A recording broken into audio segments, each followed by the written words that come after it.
Salutations, nerds! We're watching the MCU in all its web-slinging glory.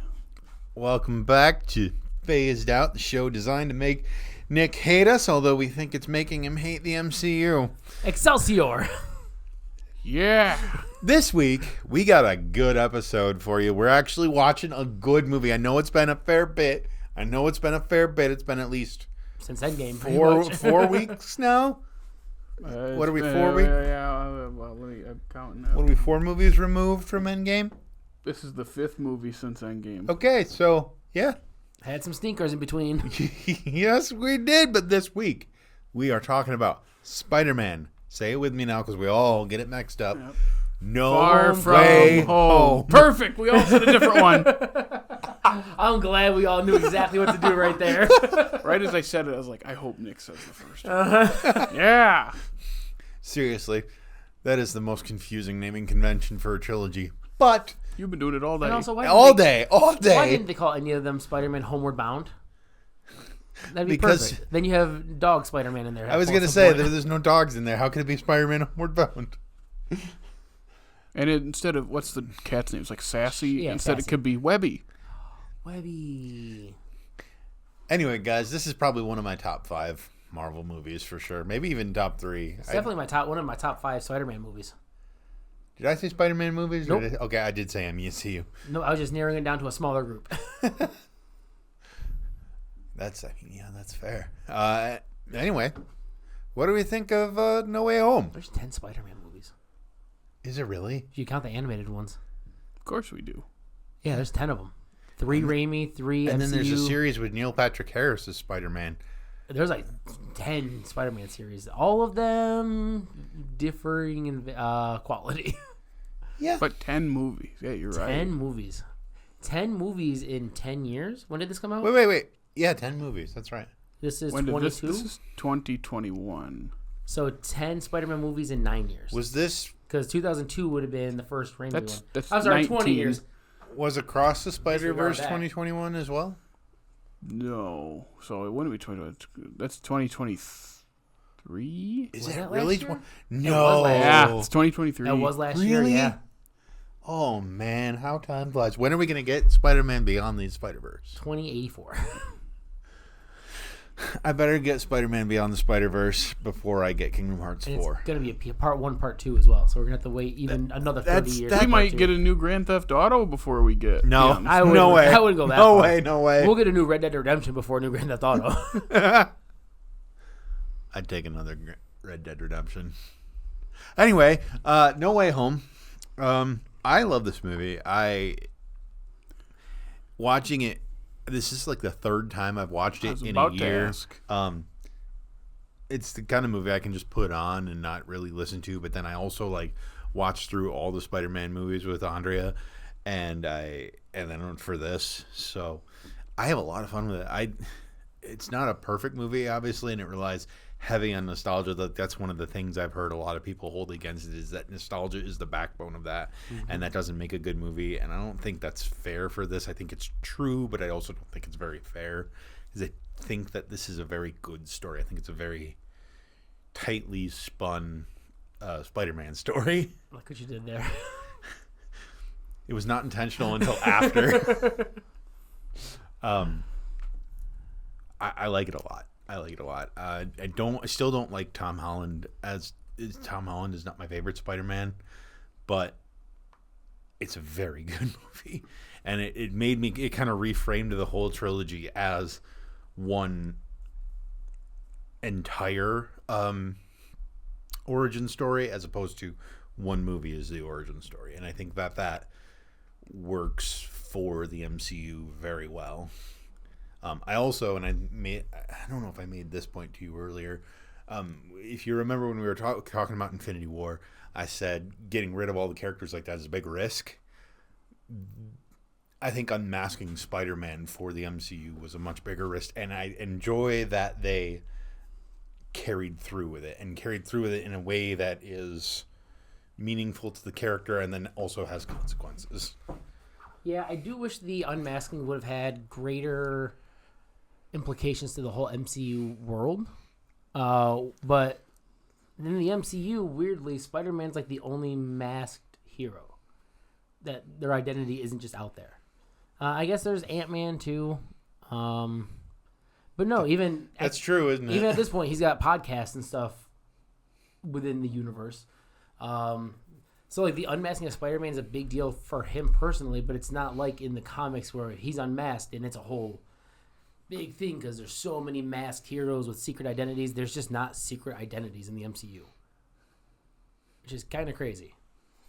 Yeah, I think didn't they say they didn't want it to be like most superhero movies have been, keeping their identity secret. So this, I guess, not even bother about it because in the end of the first Iron Man movie, just does the most Tony Stark thing. Yep, and then making Cap like a national icon, and Thor is just Thor. Mm-hmm. Is Banner known? Yeah, I think so. I wonder at what point he becomes known that Banner is Hulk. To, like, I mean, there's a giant universe. Professor Hulk walking around. Yeah, no, but I wonder because I don't think they ever like mention when his identity drops and the world knows who he is. So I wonder at what point. I mean, they had footage of the Battle in New York happening, and he straight up transforms to hit that whale in the head and make everybody cheer in the theater. That's true. Maybe that must have been the point. I mean, it doesn't. Yeah. Or even maybe even the Shield file release where Natasha releases everything. Maybe it was in there. I don't know, but yeah, secret identities aren't really a thing, so there can't be many greater. Stephen Strange is just Stephen Strange. Uh-huh. So, Wong is just Wong. He needed more of a part in this movie, I think. He needs more of a part in every movie. That's fair. That's fair.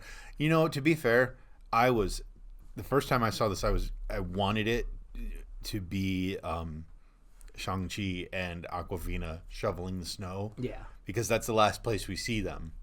And then it wasn't. And I was kind of like, oh, that's a missed opportunity. I don't mind not seeing Awkwafina. I know. Yeah, but she would have been doing manual labor. So. But then she would have talked. That's Not true. necessarily. Nah, she would have. Yeah, that's fair. Yeah, she's Her voice is her whole thing. I will say, this had, I think, very similar levels of hype to Endgame. Yeah. To the point where I remember people like deconstructing like the trailer or It's like the last Marvel movie they did that for. Yeah. You mean a trailer or like deconstruct the trailers? Where everybody was invested in it enough to go through the trailers, find all the hidden stuff. Like people just don't care anymore after that. Because they blew their load with this. It's actually a Sony movie too. How's that make you feel? Oh, Amy Pascal riding the coattails of the MCU. No, but I remember is Andrew Garfield in it? He said he's not. He's lying, right? And then the little green screen 2-second clip of him in front of the green screen in his Spider-Man costume comes out.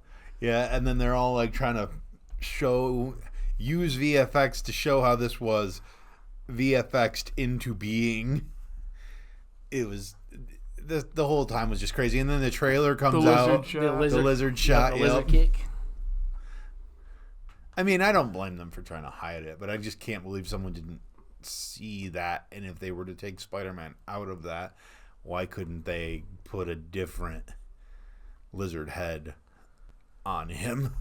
I think it was just missed. Yeah. I don't know how. You took a whole Spider-Man out. You didn't think to take the rest of his action out of there? I will say, of all the ways that they could have used them, I think they did the best. I think they did the best possible thing for using them in this movie. Because it could either be they're in it too much and they take over the whole movie, or they're in it too little and it's like, why bother? They're in it for a good amount. I also appreciate that, like, Jamie Foxx and Willem Dafoe and Alfred Molina get time to, like, not only interact with their Spider-Man, but, like, figure out their characters a bit and give them a little bit more time to shine, especially Jamie Foxx, who had a rough go of it his first time as Electro. Yeah. Wasn't phenomenal in this one, but much better. I mean, there's not much you can do with Electro. Shocking. Huh? I always confuse him and Shocker. I do like that he like. There's a difference between the energy in the universes where he's like, oh, this energy is different. Mm. Yeah, I like this. Like, I like that even down to like the power that we use. It's different. Yeah. Different I like blue that. and yellow. It seems very Peter Parker to me that he would try to save all of them rather than just letting them go back to die. Yeah. Yep. Even though at the end when he sends them all back, they probably still went back to die because you would think that they would go back to the point where they got ripped from. And if they got ripped from where they were about to die...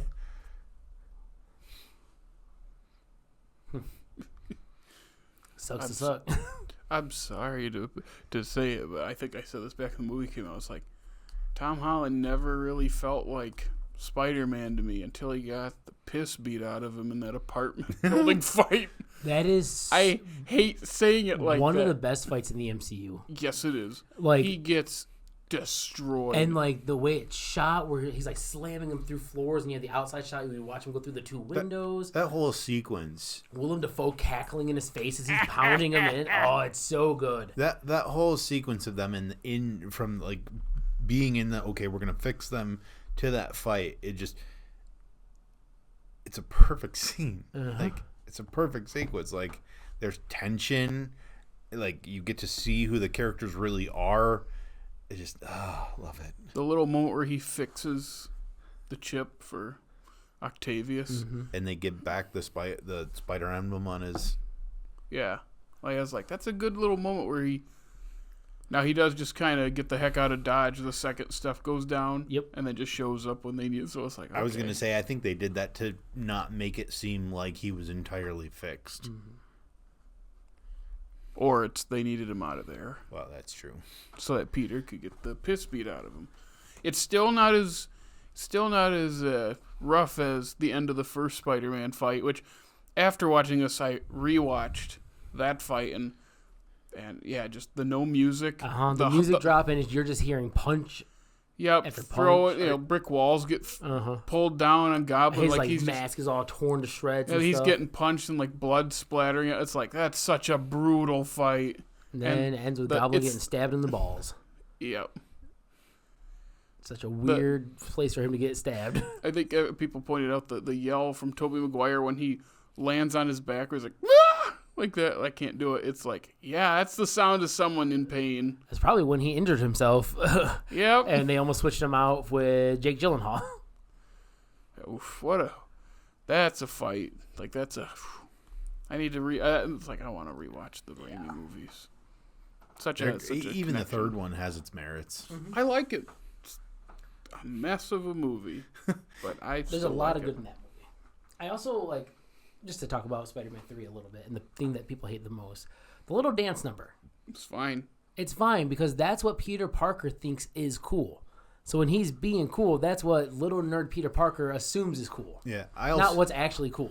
So in hindsight, I don't think that movie is as bad as what I thought it was when I first saw it, because I had this, vision of what I thought Venom was. But then you go back and you watch the Venom from the '97 cartoon, and you go, "What was I thinking?" Mm-hmm.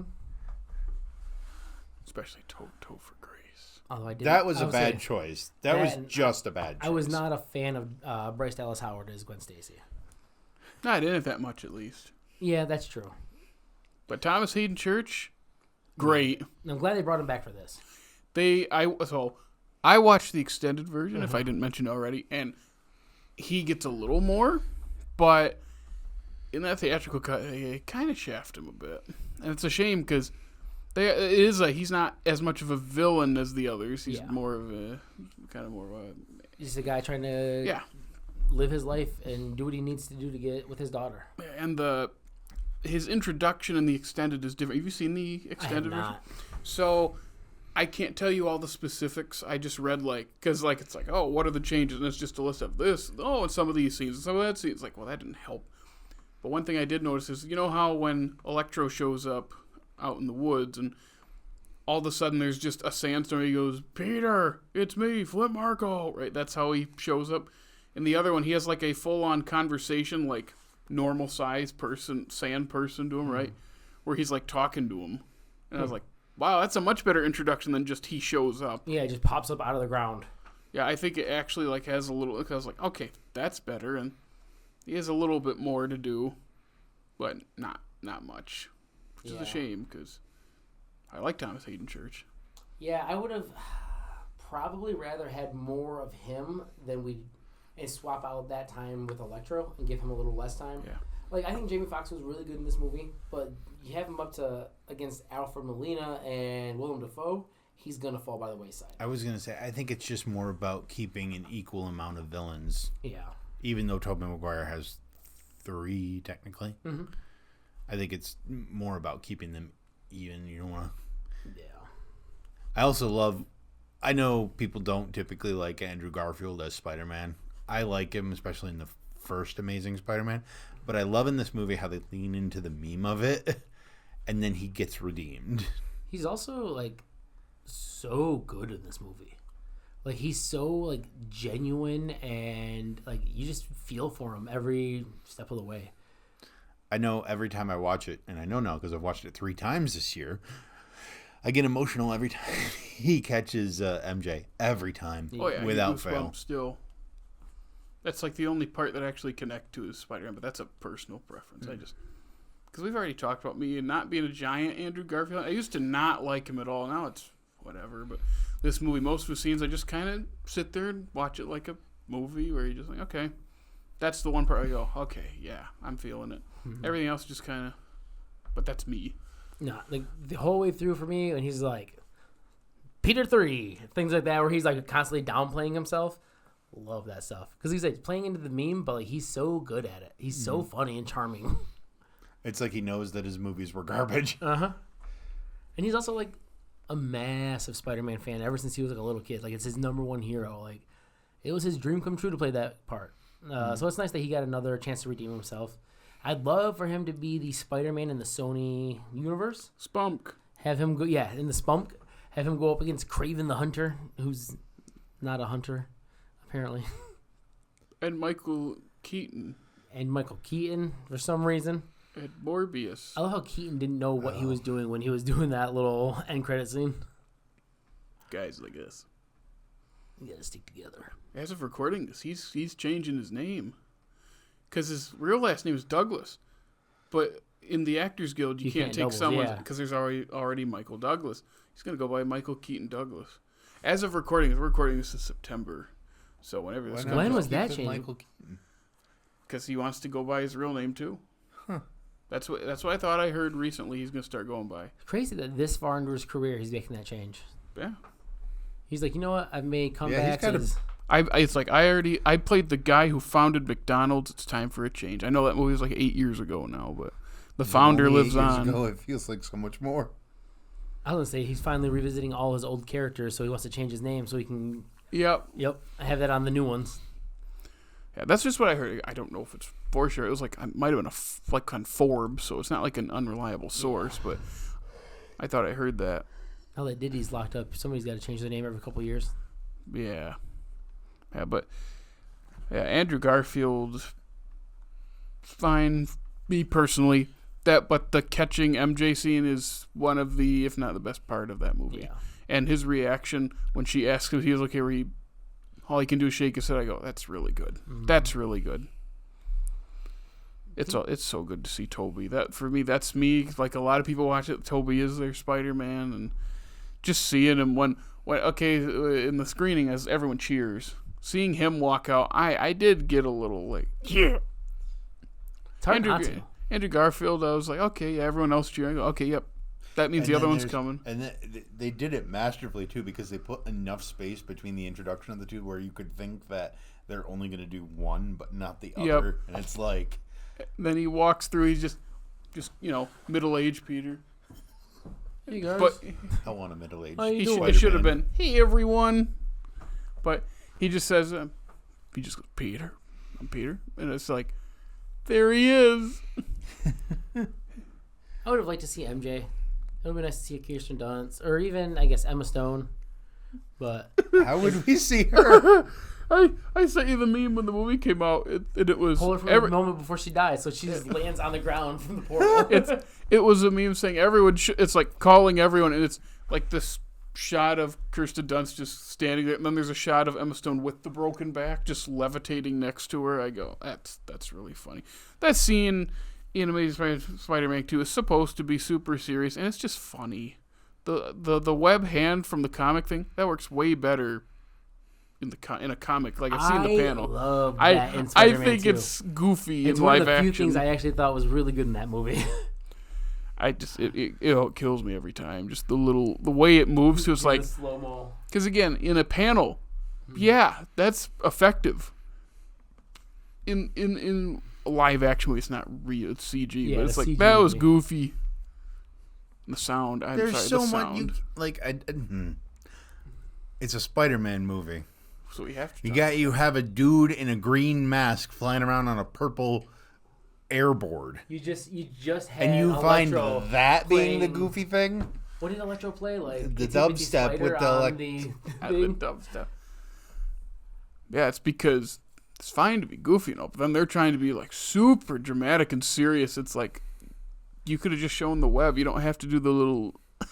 I mean, that movie had Because I do Paul laugh Giamatti at, in him, and I do laugh at the other stuff. Yeah, I was gonna say. But when I'm supposed Amazing. when I'm supposed to be like tense and like supposed to be like crying afterwards at how serious it is, but I'm laughing instead. I don't think that's what it's supposed to be. I don't know. Amazing did defeat a man in a rhinoceros machine after all. See, I remember when it first came out, you told me there's like this weird section where they all banter and it's really weird. I've even seen the whole movie, the second one. No, I mean in No Way Home. There is a lot of bantering. Yeah, you said you made one specific mention. I've always wondered what specific one, because there's that scene when they're on the Statue of Liberty, all bantering back and forth, and I don't find that very cringe at all. I don't find any of the. It wasn't this time. I didn't. If I said anything back when the movie came out, I didn't feel it as much here. Of course, it's hard to differentiate because they added to those scenes for the extended, so that's why it's like, okay, I'm aware on this watch that some of this is longer. And as I'm listening, like, okay, it's fun, it's fine. The pacing goes to a halt, but that's because it's the extended version. It's hard to call out stuff when I don't know for sure what's added. It's like, that's whatever. I assume it's that part on the scaffolding where they're talking about what enemies they've faced. They did bring up Rhino. Or Tobey Maguire making web inside of him. That's a funny bit. Yep. I knew it was coming to. It had to. Like, he's the only one with organic shooters. It's from one of the Raimi movies when they say, is that stuff coming out of you? Which one is it? That's 2, I think. Is that 2? I think it's 2. Because I have a web block. Is that Joel McHale that says that?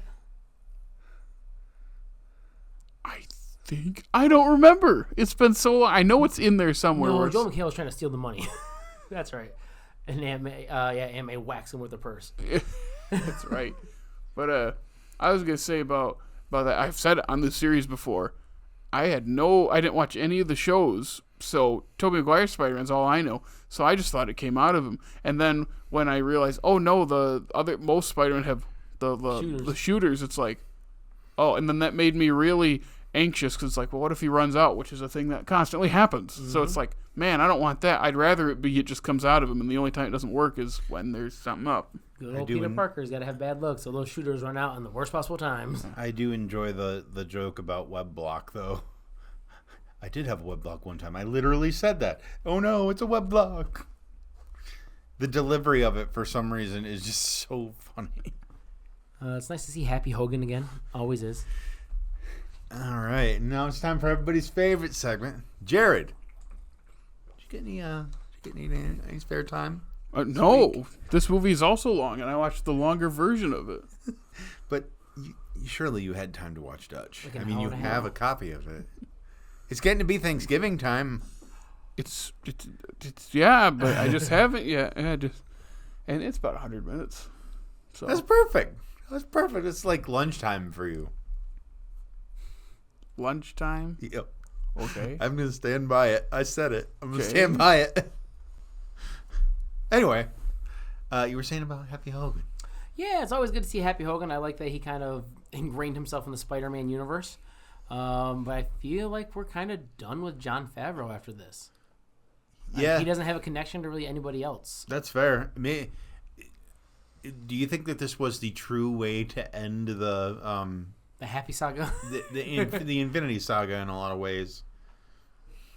It is kind of weird to end the Infinity Saga with a character not owned by Marvel. Yeah.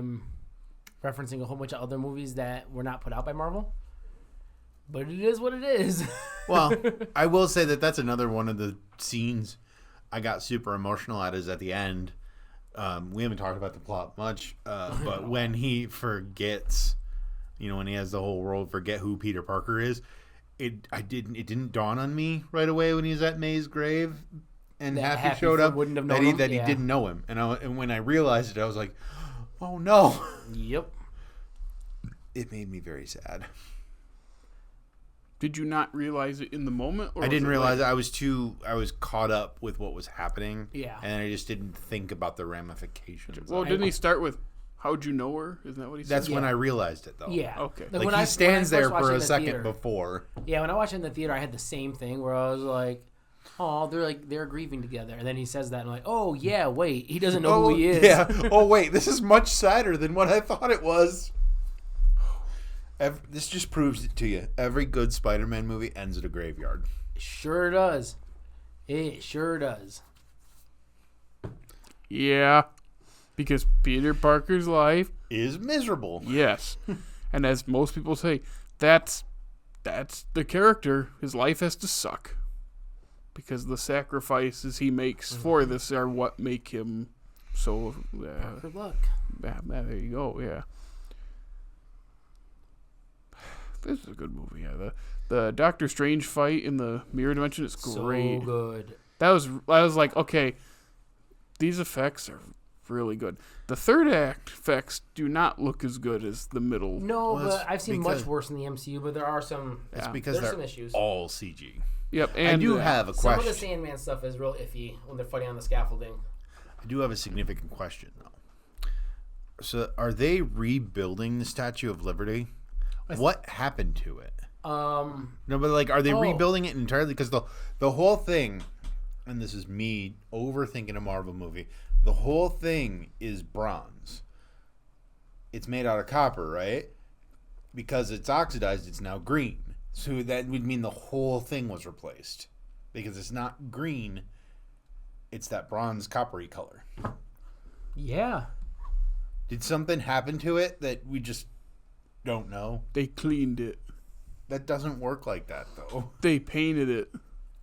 Maybe. I don't remember anything bad. In Endgame, do we get a shot of it at all when we were going, like, zooming over the city? Maybe. I don't feel remember. like it was the actual Statue of Liberty, though. Yeah, I was trying to wonder, like, where would that change have been made? Unless they're just rebuilding the whole thing with Cap in mind. But As a way to honor him. I always got the impression that they were just adding the shield to it at first until I saw that. Yeah, I never noticed the color of the statue. It's a curse. Yeah. I like Doctor Strange. He's grumpy dad Strange. In this. I like that Wong is Sorcerer Supreme. That is pretty funny. On a technicality. And rubs it in his face all the time. He should have mentioned that he never got his tuna melt. Yeah, he'll get it one day. I was good to say the Strange being grumpy. I, this time especially, really liked after he contains the spell, and it's like, wait, you didn't call? He's like, oh, I could do that? I almost cast a spell to make everyone forget who you were, and almost broke the fabric universe because you didn't know you could call the school. Like, he's just, like, so upset at him. It's like, but yeah, that's, like, the perfect... Yep. He's a teenager. Just, I can do that. It's like, you didn't think to do that before coming to me. It is hard to remember that in this movie, this set of movies, he's only 16 or 17 or whatever it is. Probably 17 this one, since how he's going off to college. 17 or 18. Yeah. Point being that he's so young compared to when I assume we saw Tobey Maguire's. And I don't even know about Andrew Garfield's. I say that I like those movies. I've only seen them like once. First one's pretty good. The second one is got its moments. I remember hating the way they handled Harry in that second one. As most people bring up, yeah. You're talking, don't know the ages of the Spider-Man? Yes. Yeah, well, we know for sure in the first one he at least gets into his early 20s. Like 19, because he graduates. Right? The first Tobey Maguire one? Yeah. There are scenes in high school. Yeah. Yeah, but he's and then we see post-college the bulk of the movie, right? Not No. post-college. No, he's on The first half, he's in high school. Graduation's like halfway through the movie. Yeah, it's the first time. No, it's not halfway through. It's only about a quarter of the way through, I think. It's when he first meets Willem Dafoe. Is that right? No, he meets him in high school. He drops Harry off. That's Because right. that's the scientist line. That's right. Because he talks to him at graduation, and then there's a whole bunch of like him living on his own. Yeah. Because in the other two movies, it is probably hard to track how old they are. But that first one, for sure, it's high school, like the last year of high school into the first couple years of college. He's still in college in the third one, though, isn't he? Yeah. So we're probably tracking like Because 18 to Dylan 22. Baker's still in it because he brings him the symbiote.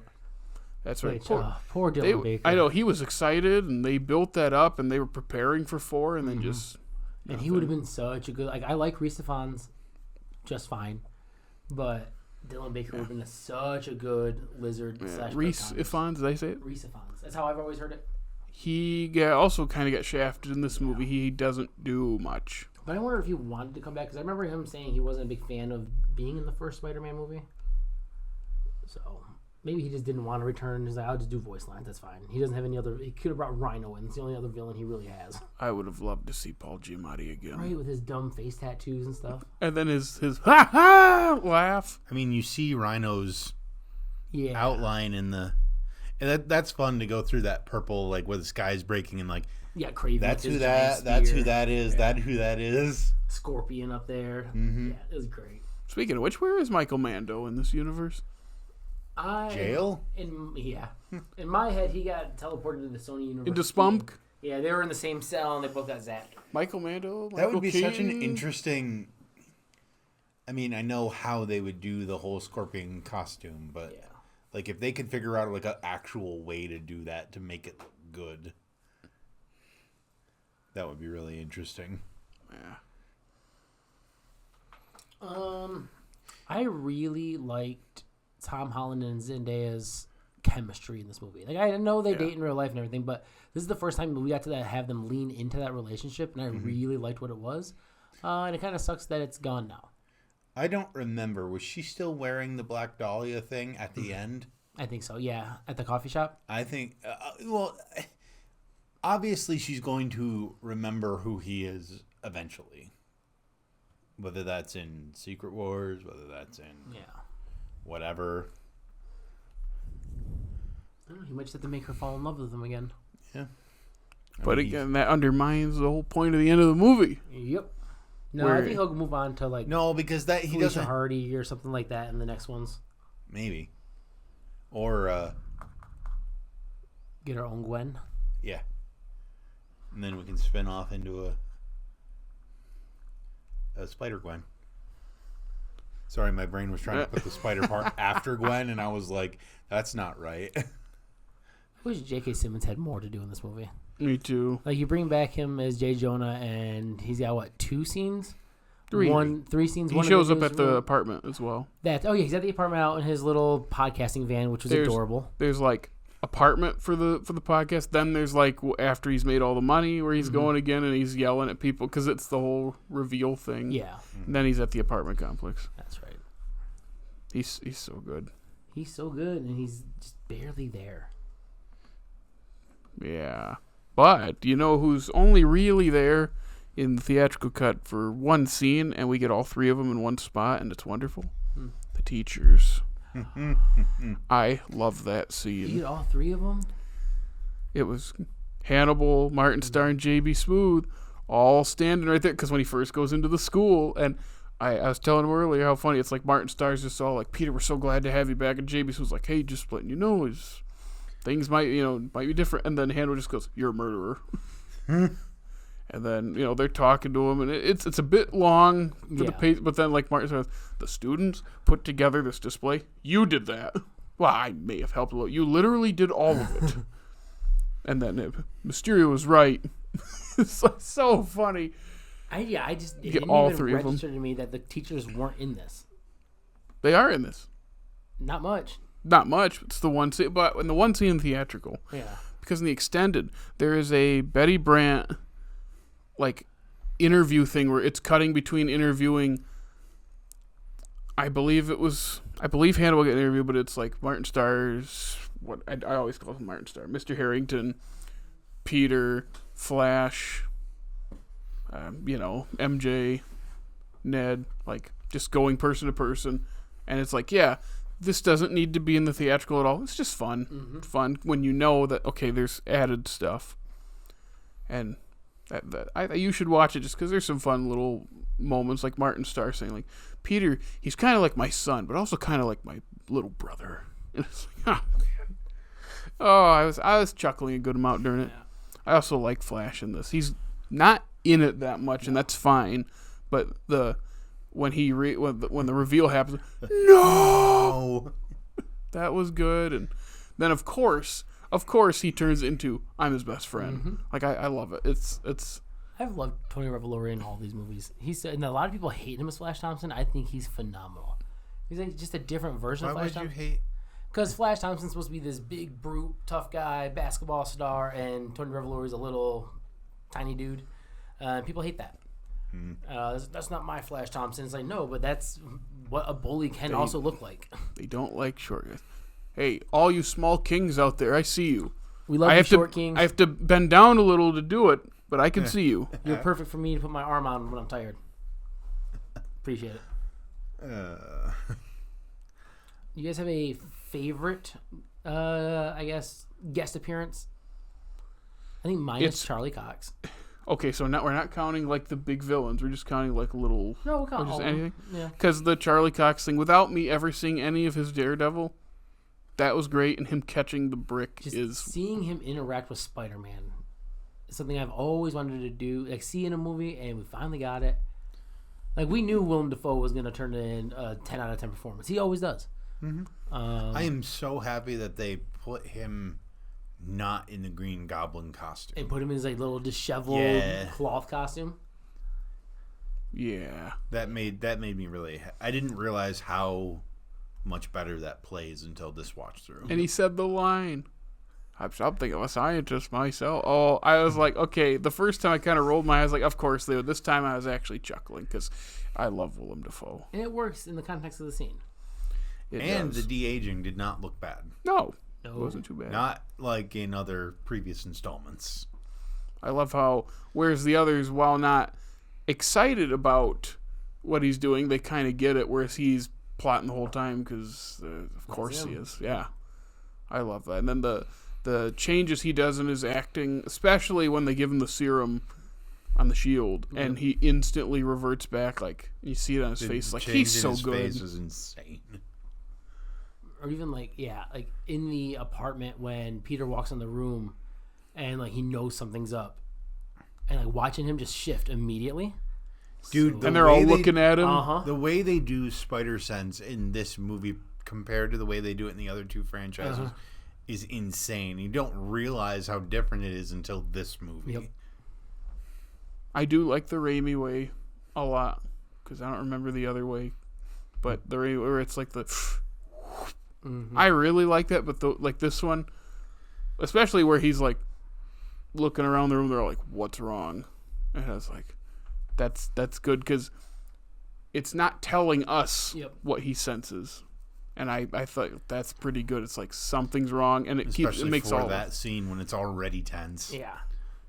I like when he gets pushed out of his body by Doctor Strange and his spidey sense goes off. You can see the little lightning bolts above his astral projection head, like they have in the comics. I was like, that is a nice touch. It's subtle enough. Is it the spider sense that keeps his arm moving? Yeah, I was wondering that. Like what the implication is? Yep, that's why these are going off as he's moving it. Okay. Yep. I do like the little. Yep. So Again, He grumpy solves the- dad.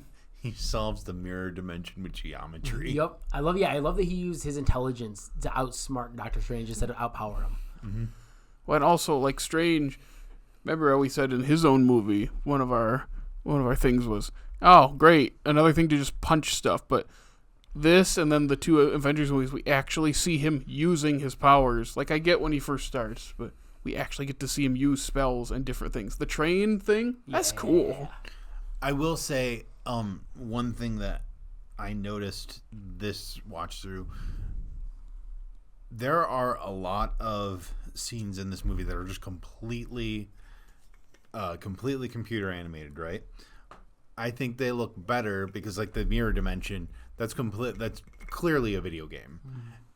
But it looks better because there's nothing in there that's supposed to look real. Yep. I think. And so I think that's part of where the final battle falls apart, because it's around something that, at least in our minds, It's tangible. is real. Yeah. Like a real thing that we have a picture of in our head.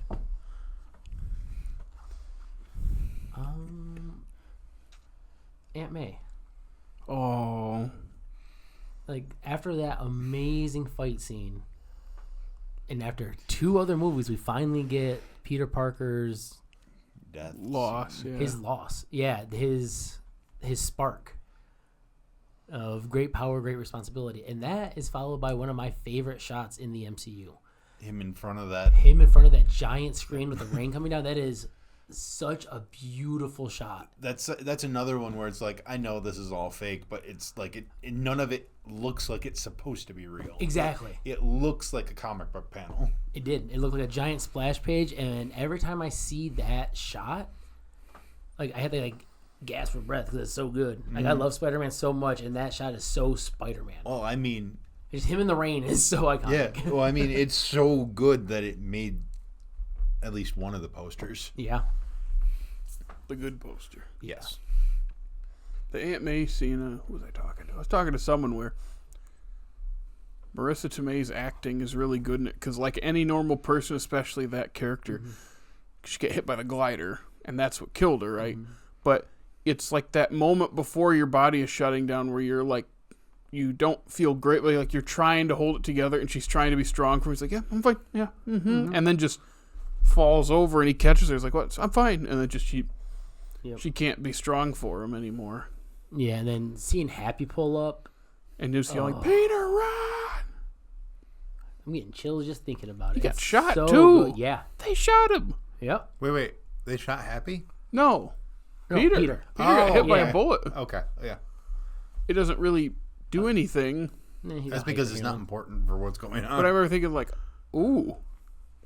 Like, that was rough. Like, didn't he say, like, before Amigo, he's like, yeah, I think I've broken ribs. It's like, oof. I wonder if the character has to be 18 because, the MPA and violence towards kids. So I wonder if they had to clarify them, like, oh yeah, he's 18. Not that makes it better, but I'm just saying I wonder if for age-wise he probably has to be so they can show the violence against him like that, or at least with the mask off. Yeah. Because I don't think there's much like him getting hurt by people or like bloodied up in the other 2 movies as much. It's mostly like the building came down on him in the first one, but that's just, you know what I mean? He's stuck in something. He's not actively getting attacked. Yeah, the second one he's getting hit with like water and stuff. That's Yep, like the and only time an drones. elemental hits him is with and drones. So like this one though, he's getting. I guess he got piss hit by a beat out of train. him. That's true, but again, we didn't really. We saw it, but it's a frame. Yep. And we see the aftermath. Whereas this one, he's getting slammed through all those floors. Oof. Yeah, that was oof. What a good fight. I think my favorite thing about this movie is they could have easily made this just about the old Spider-Man, but it was always about Tom Holland and pushing his story forward.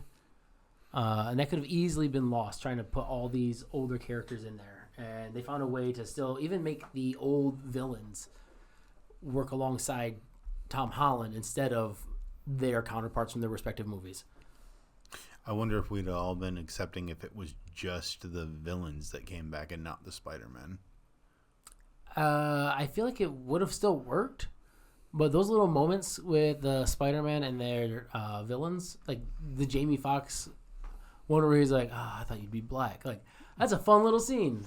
It is fun. There's got to be a black Spider-Man Isn't out that there. Uh-huh. And the first reference to Miles in the MCU. in the MCU? Nope. Second. Because Homecoming. Donald Glover says he has a nephew in this neighborhood. I forgot about that one. So we know Miles is out there. I love the moment where Octavius and Toby talk, because not only is it a great little moment, you hear the Danny Elfman theme underneath them, like not the main thing, I don't remember the name of it, but it's the more serious theme. Is that the how have you been? Oh, you know, trying to do better. Trying to do better. Which I think isn't that a callback to? I can't remember. I feel like I they just said remember that to each other at some point. because he just it's one little moment. I was like, I just always get this big smile because the second one, like a lot of people, is my favorite, and that moment just seeing because he's talking to him again, not the one that lost control. Yeah, that's not Doc Ock anymore. That's Otto. He loses one of his little tentacles too. It just gets sliced off by the glider. It's like, oh, yeah. The tentacles. It's missing something. I know that because the other one is most puppetry. Yeah, and I think I talked about with people before were like the interviews of Tom Holland saying like, oh, finally he can finally like act outside of being held down by those puppets. I was like, what are you talking about? It's like, yeah, he might be having an easier time, but the movie suffers a little bit from not having the puppeteers actually controlling them and them being characters of themselves. And I think a lot of the scenes were just him on green screens. Yep. I heard a lot of opposite things, like them talking about how difficult it was for him to do those actions against a blue screen. Yeah. Like a lot of him on set was just the green screens. Yep. Which it's like, yeah, he's not. And I think he even said like, I'm just doing this for the money. Mm-hmm. And he did it pretty well for doing it for the money. He did. Yep. But like the comment Tom Holland makes, it's like I don't like that. I love the puppetry That of was those. a Kevin Feige talking point. Yep. When I think about that movie with the act when most of them it's real, it's like that's so much better. I get why for convenience and we can do it, but there's just they can't capture that. My personal opinion is the first one, the original 2002 one. Yeah, is my favorite. That's a lot of people's favorite too. I think I don't know. I just never jived with the second one that much. Yeah, I was just talking about how like because a lot of those movies are practical. Just the comment on like he's finally not held back by this practical thing. It's like I don't like that. Yeah, honestly, you should be working them in conjunction with each other just so the CG works better, and you still get that feel of the tentacles having tactile movement and things like that. Like the car throwing shot in the second one. Oh yeah. Like how the car is real. Toby and Kirsten are not actually in front of that car, but it's like both things are real, just put together. Whereas nowadays, most of that set is fake. Yep, there's a table and 2 chairs and a blue screen. Yep, I hate that. Hate it. I get where you have this big, massive studio where you're making multiple movies a year. So, but yeah, I'd rather go practical. One thing we don't talk a lot about in these Marvel movies, I think, is the score of them. Michael Giacchino. I think, is that who did it in this I think one? he did all 3. I think he did all 3. I really like the Spider-Man score. However, that does not distract from the fact that most of them all just kind of end up sounding pretty generic because they're Marvel movies. I at least think the Spider-Man songs have a lot more character to them because there's more strings to them. Yeah, well, and I like how they incorporate a lot of Danny Elfman stuff, like you were saying. I also just love Michael Giacchino. Yeah, in general, he's just so good, and his song names are so funny. That's right. We talked about that before too. And just like the other 2, we get some needle drops. The best one, of course, being Monster Mash. Monster Mash. That's right. I forgot. This is a Christmas movie. Yep. Woohoo! I'm sorry. I love Christmas. And it's the end scene, right, with all the decorations up. Mm-hmm. Yeah. Which they do make reference to it being Thanksgiving. Yeah. During the movie. that's that whole scene. He's because remember they tell him come find us, which that goodbyes, and I love the reaction from Strange, like the no one will remember you, and he's like there's no other way. And like that's really good. I like how Steven in that moment kind of like recognizes the maturity of it, because before it's he's this kid, he's childish. Yeah, and then I just like Strange a lot. Yeah, I see a lot of people don't. Do you? Which is weird. I love Cumberbatch as this character. Me too. Do you like him in Multiverse of Madness though? We'll see. Because before this rewatch, it was I like him. This time it's been like every time he shows up, I'm like, yeah. I remember liking him in Multiverse of Madness. It was everything around. I was going to say that is a thing that happens in these Marvel movies. Is like I like a lot of the characters. What's going on around them is what I don't like. Mm-hmm. Another thing with him is we've seen him in a supporting role a lot more than a leading role, so I wonder how Multiverse of Madness will be, because I like him in his own movie because he has a good arc. I like the characters. I like just everything in there. But ever since then, he's kind of been like one of the guys in charge, and like the telling us, like kind of like the go-to. Everybody goes to him for help. So Multiverse of Madness, I remember his arc is really weak, and it's supposed to be around Christine, but nothing really happens. Which is crazy because the What If episode that came out just before Multiverse of Madness was really was good. A far better story, and also about Christine. And that could have been played as the movie, and it would have worked so much better. It would have been such a good movie. Did he voice? He did. Character? They all came back for it. Gotcha. Yep. I'll have to see that before Multiverse of Madness. One of the better Marvel things out there. It's such a good story. And you can watch it pretty much independently. Yep. Yeah, because it's an alternate telling, so. Yeah, so I don't know why people don't like him, because like I read it's like Strange is insufferable in other movies. Like where he's grumpy old man. So it's great. I have a different take on that, just because I didn't like him the first couple of times I watched that movie. Also, which movie? Doctor Strange. Okay, which we've talked about. Yeah, I'm not going to rehash it here, but like I feel like my reason for thinking he's insufferable is different than what the general populace reason would be. Some people just hate Benedict Cumberbatch. I don't know why. I don't know why. They've not liked him since Khan. Yeah. That's pretty much it, and that's not even his fault. No. He was fine in that movie. The movie was good. Yeah. I don't know. Like, I get it, though. Like, I used to hate Chris Pine for no reason. Yeah, that one was weird, too. It's Chris Pine. But for me, it was because Into the Woods, he was real weird and plastic looking, and from there on out, I just kind of hated him. You didn't see Princess Diaries 2 Royal Engagement? Yes, but that was before I realized who Chris Pine was. She steps on his feet. And then they sleep together, but not in that way. They just fall asleep. You didn't watch, what is it, This Is War? With him, Tom This Hardy? Means War. This Means War, and is it Cameron Diaz? I know. What is I thought it was like Kate Hudson or something. It may have been. That's Bride Wars. Never mind. What's the one where it's like the story of the founding of the Coast Guard's Finest Hours? I didn't watch that one. I like that one. Finest Hours.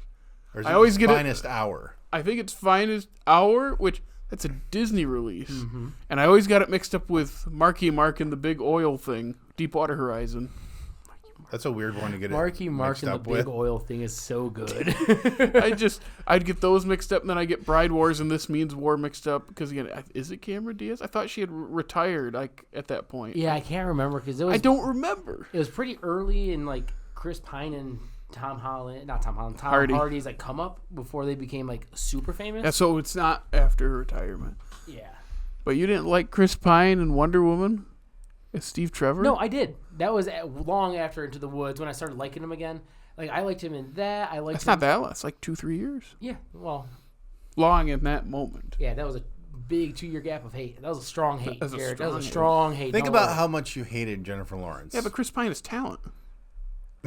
But he was real bad in Into the Woods. I can't argue that. Didn't see that, so I can't argue that. Don't. It's bad. What? Into the Woods. It's a bad movie. Oh, I thought you were going to say Don't Worry, Darling. But even in that, he's good. He's great in that, even though it's a terrible movie. Yeah. He's also like one of my favorite parts of Wonder Woman. Not so much the second one, but the first one. The second one is weird. It's real weird. Yeah, we've talked about that in this podcast already, too. Just Yeah, this is a Marvel podcast, guys, not DC. Nerds. But Cumberbatch, I don't know why some people don't like. Is it a face thing? It might be that, or like they're sick of seeing him after. They might feel like he let them down with the last season of Sherlock. I would say that, and I know. Even though that's not really his call. Some people got real weirded out seeing his behind the scenes stuff from Smaug. Yeah, where he's like crawling at the camera and stuff. Some people are like, I do not like this guy. He is weird. What's wrong with that? It's weird. I love it. Exactly. I love it. But some people, like, it creeped them out. He's a great actor. Like, after working through Sherlock and seeing these movies again and a couple other things, Imitation Game is he's wonderful. He's really good. Mm-hmm. I really like him. I really like him. Isn't he in 1917 too? Yeah, right at the end. Mm. And he's fine in Power of the Dog. Sorry, Ropeback Mountain. He's fine. Again, another thing, I like him. I don't like the character. Like, the character's supposed to be despicable, but yeah, I don't like the movie. You like his performance as a despicable person. Yeah, you got to see all of him in that movie, too. The whole Cumberbatch? Yeah, from a distance, but let's just say the Cumberbatch is full. Hey, did not need to know that. Just watch Ropeback Mountain and you'll be and you'll movie, yeah. Oh man, that movie. Yeah. But yeah, I like him in this movie. That moment was great. And then of course Peter's goodbyes to Ned and MJ are really good. Yeah. And they do their little handshake one last time, and he and MJ share that moment together. It's like, okay, I'm feeling this. And when it goes to the next scene where he's practicing, I'm like, okay, how's this going to go? And that moment where he's like staring at her and she's like, what? Mm-hmm. And he puts, it's like the paper back in his pocket and he decides to not go through it. I was like, that might be, I think that's ballsier than the forgetting thing. Because the forgetting thing is a risk. But they undo everything. And at the moment, without any more developments on that, the decision for him to let them just keep going on with this life without him makes sense with the rest of the movie, and that's ballsy. We'll see what they do with it, but I was actually impressed with them in that moment, and still am. You know what's funny? What? You know how I was talking about how I didn't realize that Happy would have forgotten him at the time? Yeah. I knew exactly what was happening during that MJ scene. Like, I knew she wasn't going to remember him. And then that Happy scene happens. That's right. You got a reminder first. Me too. I forgot about it in the Happy scene as well when I saw it in the theater. That just shows you how much more invested I am in Happy and his relationship than him and MJ's. I'm really hoping the loss of memory thing comes back and turns Ned into the Hobgoblin. Because 3 movies and he never did, and I was really hoping for it. He has the colors, and they reference it pretty heavily in this. About how, like, all best friends become, like, bad guys, and they look at each other and everything. So, do you have a best friend? Yeah. I did. What happened? He died in my arms. I promise I will never turn against you and become an evil villain. I know. And that's what I was really waiting on. Some kind of hint at that later on in the movie, but I'm just excited to see Jacob Batalon like take over as a bad guy. He's always playing like this super cheery best friend. I want to see him take over as like a maniacal crazy dude. Are they making a 4th one yet? I think they're making another trilogy with Holland, right? It's one of those things because of Sony and Marvel or Disney. You know, it's who knows what's gonna, like they say, oh, it's a trilogy. Oh, eventually, we don't have everyone signed on. Oh, now we do. Oh, it might not be a trilogy. Oh, now it is a trilogy. Hey, there's gonna be a 4th one and maybe a 5th one. Oh no, it's gonna be a trilogy. To be fair, eventually Disney is gonna buy Sony. It's gonna happen. Who owns Sony? Sony. I thought there's like a bigger company that like owns. You know, it all goes back to like the big 5 companies. I thought someone. Well, then who owns Disney? That's one of the big 5. Oh. Because it was like Viacom, Disney. I think one of them was Pepsi. Yeah, I've seen the chart. PepsiCo's a big one. Then I bet you Coca-Cola is as well. It was like Coke, Pepsi, Viacom, Maytag. Probably, yeah. General Electric. Honestly, but like GE you might be look one at of them. you look at that big chart and it's like Disney was one of them, but I thought Sony Because isn't it like Paramount is Viacom or something like that? Yeah. Well, then that would be Columbia. Columbia TriStar is what used to be in front of the Spider-Man movies, and is in front of Spider-Verse. Gotcha. I thought like Viacom had them. Well, that's what I'm saying is. Yeah, everything's run by like 5 people. Yay! No, it looks like Sony is their own thing, not owned by anybody. Okay. Yeah. So it is Sony. Yep. But Sony's also a super old company as well, I believe. It started in 1946 as Tokyo Tsushin Kogia KK. Then they changed to Sony Corporation in 58. All right. And then they made the PlayStation 1. And then they made the PlayStation 2. And now they're making the PS5 Pro. It is overpriced. You skipped the PSP. We have to say the PSP. Sorry. They started with transistor radios and tape recorders. And now they make Spider-Man movies to varying quality. They make Spunk. Yeah, they make Spunk. Should we mention Tom Hardy in the MCU? That's right. Because they teased it at the end of... what's the second Venom called? Let There Be Carnage. Mm-hmm. Where they're in the hotel, the big, what's happening? And then they see Tom Holland on the TV. Everyone in the theater is like, what? And then, that guy.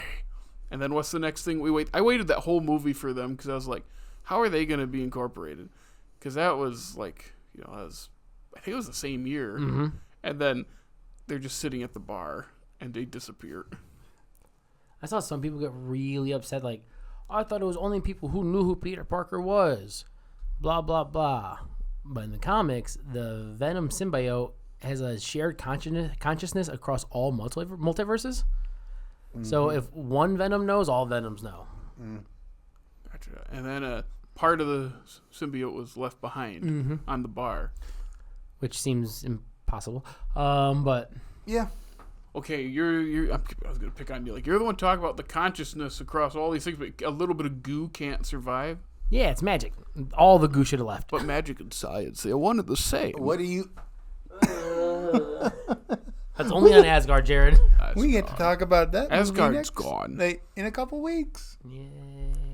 Actually, I'll have a ton to say about that. A lot to say about Thor. Yeah, that one will go on 2 hours. That'll be a 5-hour podcast where it's just me ranting the whole time. I'll read you guys the entire Gore the God Butcher story. I'll bring the book. I'll pop the popcorn even though I can't eat it. What is your take on the Tom Hardy Venom? It's fine.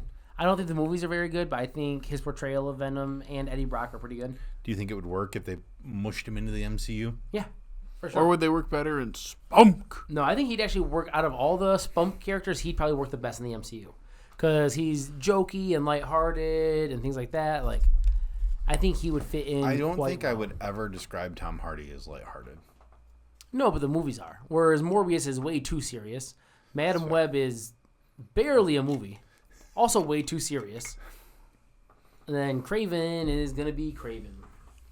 Watch that be Oscar nominated. It does have Best Actor in the World. If he says Daniel Day-Lewis, Russell I'm Crowe going in to it. laugh. We're going to see Russell Crowe pretty soon. I love Russell Crowe. He's making some wild decisions. He's in Why 2 are we- different Pope franchises right now. Why are we going to see Russell Crowe? He's in Love and Thunder. Mm-hmm. Oh, Zeus. yeah! With the Greek accent. That's what And the Thunder dad bod. Like Let's a- go. Like a traditional thespian Greek accent or something like that. Yeah. Yeah. But also Marvel quipping. Yep. Is there any part of that movie that you like? Oh, yeah. That part. Okay.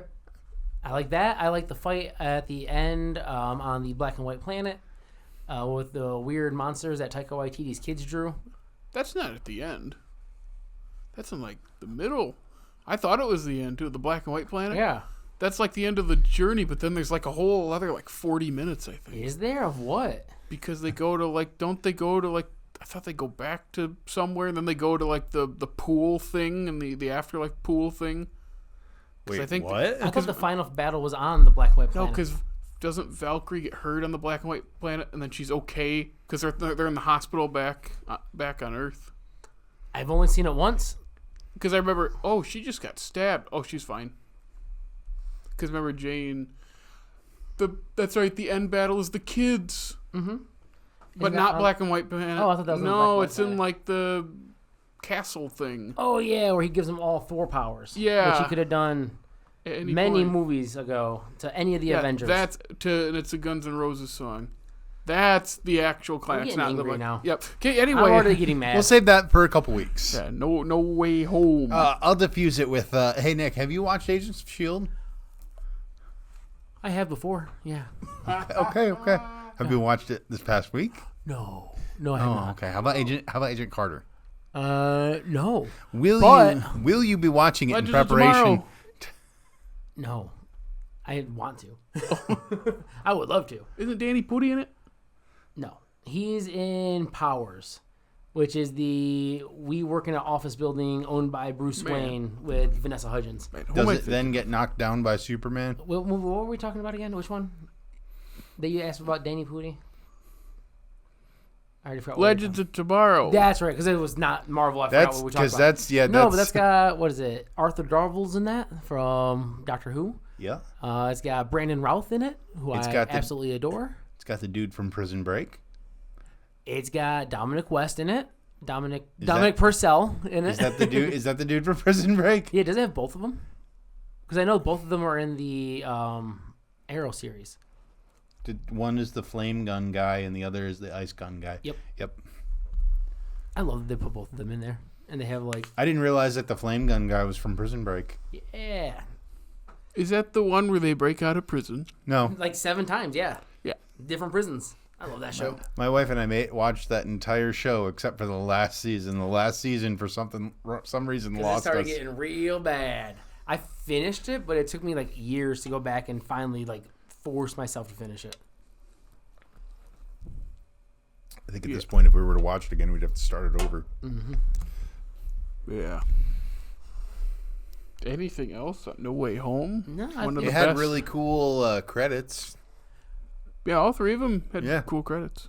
And it got me really hyped for Doctor Strange Multiverse of Madness, even though I know better. So you're going to get let down again? Yep. I also liked his new suit. His end-of-movie suit that he made himself looks really good. Looks more like a Spider-Man suit to me. It's also nice to see him finally swinging around greater New York and not just a tiny suburb. Or a different country.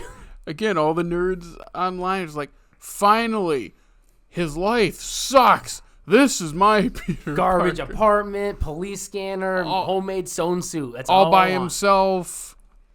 His family's dead. Just, let's go. It's Spider-Man now. This poor guy. There's also something as iconic as seeing Spider-Man in rain. Also something iconic about seeing him swing through snow. A snowy New York is so... It's not the first time we've seen him go through snow in a theatrical movie. Because Spider-Verse. Oh, yeah. The cemetery scene. Spider-Man swinging through snowy New York is so iconic.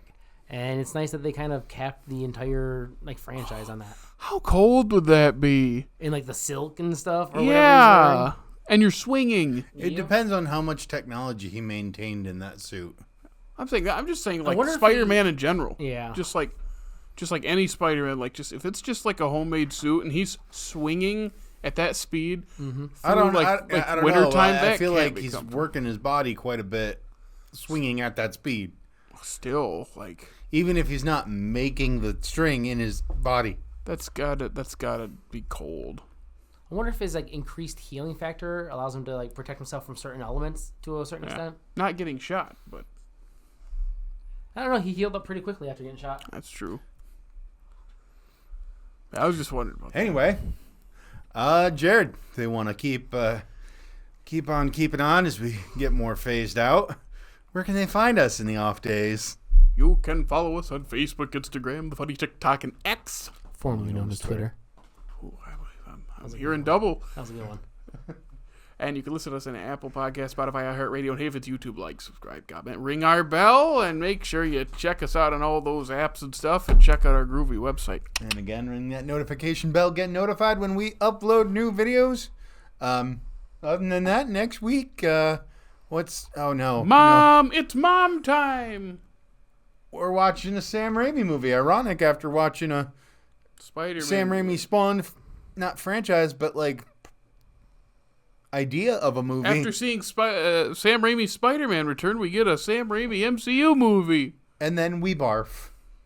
We get half. But that's for next We get half week. a Sam Raimi MCU movie. The other We'll half just say is with this made movie, by with this next movie, a lot of notes. a lot of committee.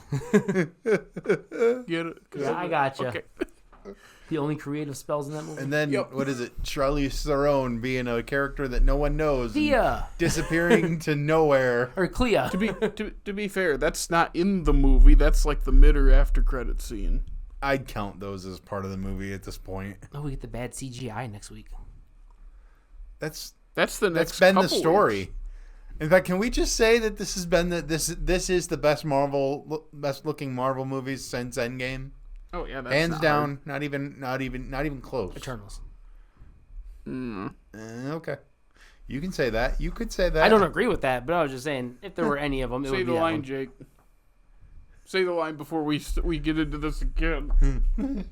No, I want. He said eternal. I don't even want to say the word anymore. Just get us out of here before we start talking about that again. All right. So the Inhumans said. If you want to continue on this journey with us and keep getting more and more phased out, We hit a peak, boys. It's all downhill from here. come on back next week. We'll have a time. Yeah. Bye. Inside of us, there are two bears.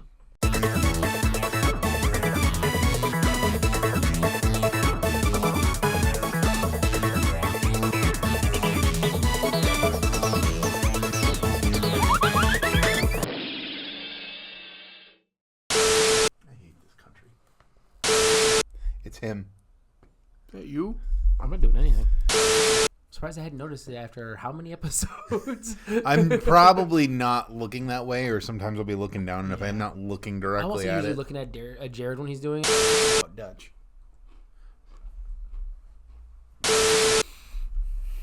Kind of want to stop and get another bag of this brownie brittle. Need any pretzels? Pretty good. Just to give you That some is salt? that Yeah, is some those of the help. salty. And actually eating those right after eating your brownie bite, that's good. Clear out some of that chocolate flavor in my mouth. I love that movie, by the way. That's where we're gonna cut. I love watching the accents change back and forth between the reshoots.